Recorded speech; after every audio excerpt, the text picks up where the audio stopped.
ఆ బయట కాంగ్రెస్లోనో వైసీపీలోనో విస్తృత స్వేచ్ఛ అనుభవించినోడు ఇక్కడికి వచ్చి బతకడం కష్టం.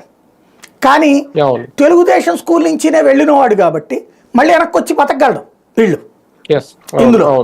కానీ they won't accept, TDP accept చేయదు.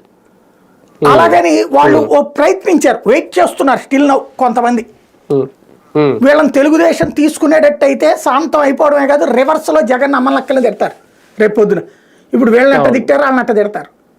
తెలుగుదేశం అట్ట తీసుకోవట్లేదు కాబట్టి ఇప్పుడు ఇంకోటి కేసులు పెడతారు, అరెస్టులు చేస్తారు, జైళ్ళలో పెడతారు, అనుచరుల్ని బయటికి రానియరు. ఇదంతా చేసినప్పుడు వాళ్ళందరినీ కాపాడుకోవడానికి, తనని తాను కాపాడుకోవడానికి అయితే రేపు పొద్దున కేసులు జీవితకాలం ఉండాలి, జీవితకాలం తెలుగుదేశంలోని అధికారంలో ఉండాలి, మనం ఉన్నా లేకపోయినా పర్లేదు, మనం జైల్లో ఉన్నా పర్లేదు అని ఎవడన్నా అనుకుంటాడా? ఫ్యూచర్లో సచ్చినట్టు వాళ్ళు మళ్ళీ అక్కడికి వెళ్తారు. ఇదివరకు రౌడీ నాయకులు, ఫ్యాక్షన్ నాయకుల దగ్గర ఒక ఇది నేను 30 minutes ఇదండి సంగతికి స్టోరీలు చేశా. అంటే జెమినీలో ఉన్నప్పుడు ఇదండి సంగతి అని ఉండేది, అప్పట్లో బాగా పాపులర్.